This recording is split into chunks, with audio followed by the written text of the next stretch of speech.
السلام علیکم ویور، اساس کفالت پروگرام، بے نظیر کفالت پروگرام اور وسیلہ تعلیم پروگرام، نشو و نما پروگرام، اساس راشن پروگرام، اس کے ساتھ ایسی تمام سبسڈی پروگرام ہمارے چینل پر نشر ہوتے ہیں۔ تو ہم آپ کو ایسی نئی خوشخبری سناتے ہیں جس میں ایسے تمام غریب خاندان شامل ہو جائے تاکہ ان کو یہ 10,500 کی قسط، نشو و نما، بچوں کے وظیفے، یہ تمام ان کو مل سکے۔ تو اس کے لیے آج کی نئی اپڈیٹ، ایسے تمام خاندان جو اپنی رقم وصول کرنے کے والے سے اپڈیٹ وصول کرنا چاہ رہے ہیں، جیسے ہمیں 10,500 کی قسط کب ملے گی اور اے ٹی ایم سے ملے گی یا فنگر پرنٹ کے ذریعے وصول کر سکیں گے، یہ تمام سوالوں کے جواب ہم آپ کو دیں گے۔ اس سے پہلے گزارش ہے، چینل سبسکرائب کریں، لائک کریں، ویڈیو مکمل دیکھیں، اور کسی حوالے سے سوال پوچھنا چاہیں تو آپ کمنٹ کر کے سوال پوچھ سکتے ہیں، ہم آپ کو یہ جواب ضرور دیں گے۔ اس کے ساتھ آپ کو یہ نئی اپڈیٹ فراہم کر دے کہ ایسے تمام خاندان جنہوں نے ڈائنامک سروے کرایا تھا اور ڈائنامک سروے میں ایل ہوئے تھے لیکن ابھی تک انہوں نے 9,000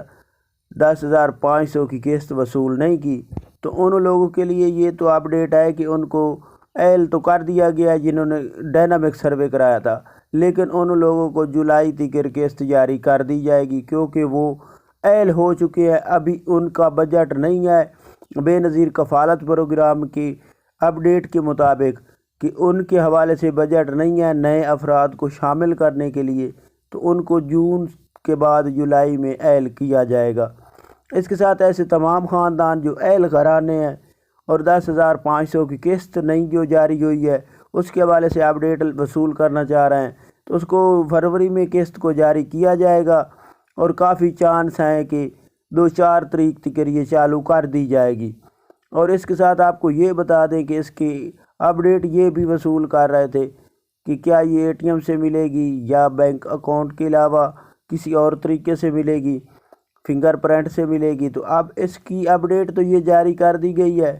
کہ اساس کفالت بے نظیر کفالت کی تمام خواتین کے بینک اکاؤنٹ اوپن کرنے کے حوالے سے اپڈیٹ جاری کی گئی ہے، لیکن اس کے ساتھ یہ نہیں اپڈیٹ جاری کی گئی کہ یہ کون سی قسط کے ساتھ اکاؤنٹ اوپن کیے جائیں گے، اور اس میں تمام بینکوں میں سے آپ رقم وصول کر سکیں گے اور اپنا پرائیویٹ بینک اکاؤنٹ اوپن کر سکیں گے۔ یہ بہت اچھی بات ہے کہ آپ کو یہ تمام پریشانیوں سے آسانی ہو جائے گی۔ اے ٹی ایم کے حوالے سے اپڈیٹ فراہم کر دیں کہ اے ٹی ایم ابھی تک اپڈیٹ نہیں کی گئی پنجاب میں، اس کے علاوہ صوبوں میں چل رہی ہے، پنجاب میں ابھی تک اے ٹی ایم کو بحال نہیں کیا گیا۔ تو یہ کچھ نئی اپڈیٹ تھی، آپ لوگوں سے گزارش ہے چینل سبسکرائب کریں۔